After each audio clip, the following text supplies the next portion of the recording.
This is round 5 of the first losers bracket. And this ought to be a good one. Pabst Blue Ribbon. Adjunct lager with 5% ABV, I believe. Yep, 5%. No, or is it 4.7? Yeah, it's 4.7, and it's going against Miller High Life, which is 4.6.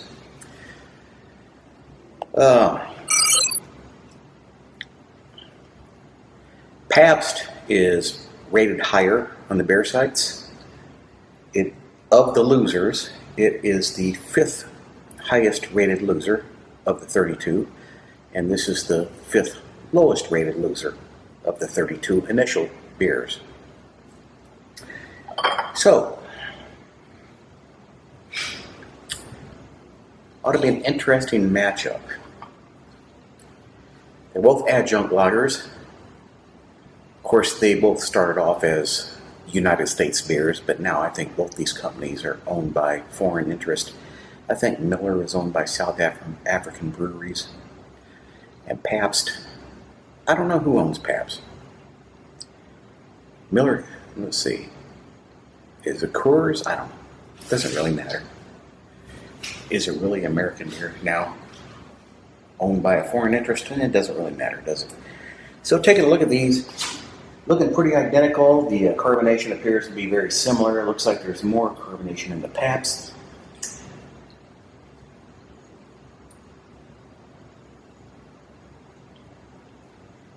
And just by looking at them, it'd be impossible to tell the difference between the two.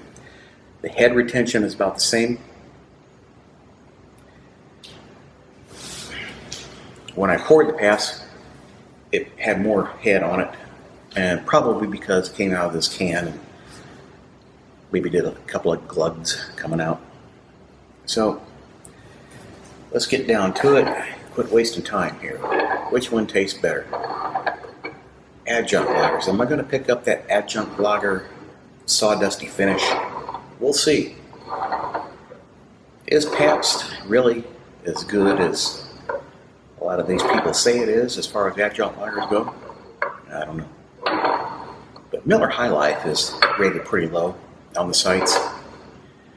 Pabst isn't rated that high. That's why these both lost in the first round. They went up against probably European lagers. Adjunct lagers. I just don't know why they do that. Well, I do know why. It's to save money. But if I was to start a brewing company and produce beer in the United States and mass produce beer, or let's say that I was the CEO of Budweiser, I would say, okay, let's stop using rice as an adjunct.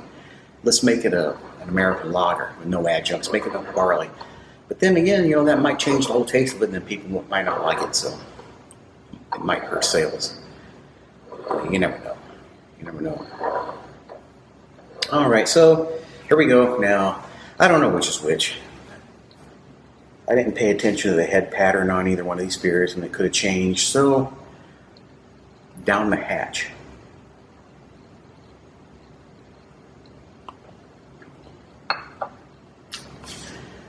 Kind of dull compared to the previous beers that I've been testing. A little weak on flavor, but not bad. Didn't really have much of that adjunct lager aftertaste that I've come to expect.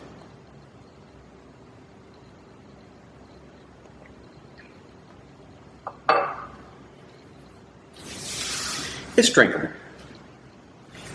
Not the best beer. I definitely have some other beers that I would prefer over this one.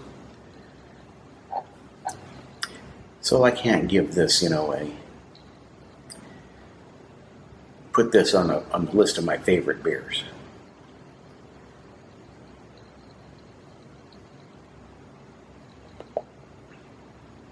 Okay, there's a difference here.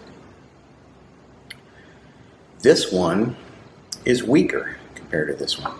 Smoother, more watery. It's like this one with a bit of water added to it.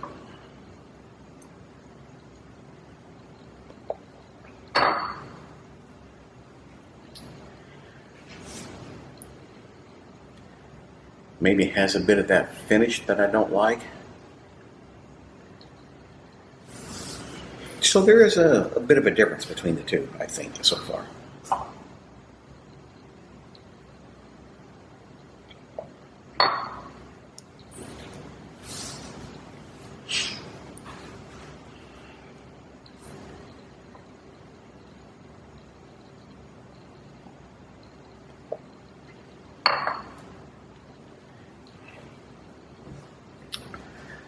It's tough. I think this one might have a better flavor, but this one is stronger. And I like stronger beers.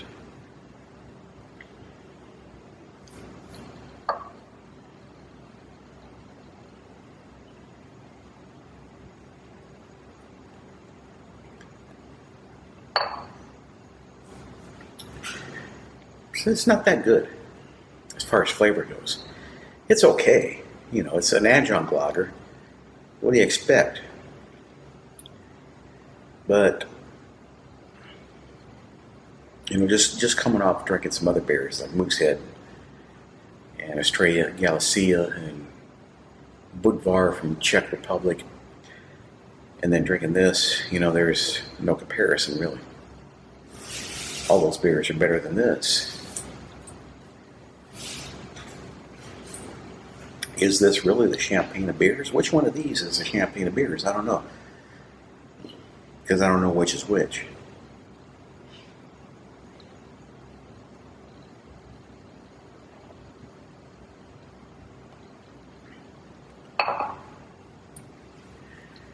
You know, that was a decent drink. You know, the finish was okay.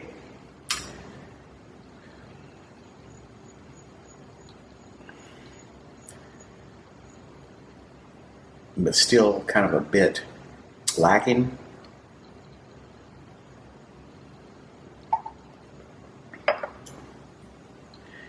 I'm leaning towards this one.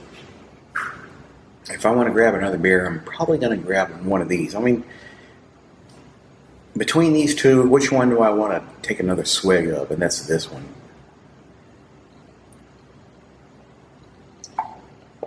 Even though it's a bit weaker, but the whole experience is consistent from start to finish. And it's kind of consistent with this one too, but it's just not that good of a flavor.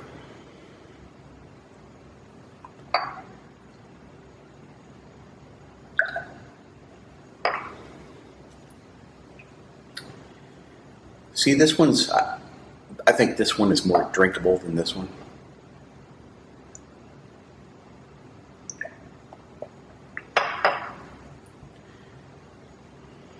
Yeah, I'm still leaning towards this one.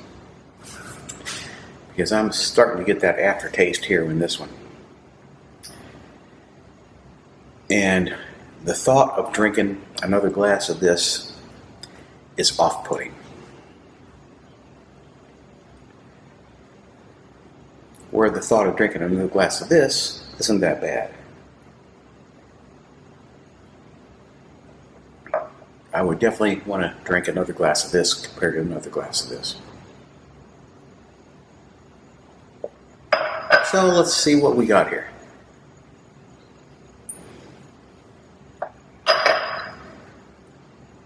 Yep, there we go. Pabst Blue Ribbon beats Miller High Life, or as I like to call it, Pabst Smear Blue Ribbon beats Miller Low Life. Are you surprised?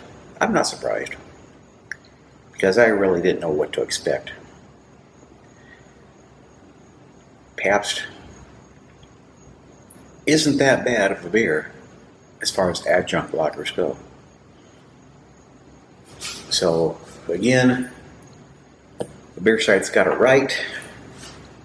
This was not an upset, and Pabst comes out on top. Here you go. Here's your winner. Pabst Blue Ribbon. Thanks for watching.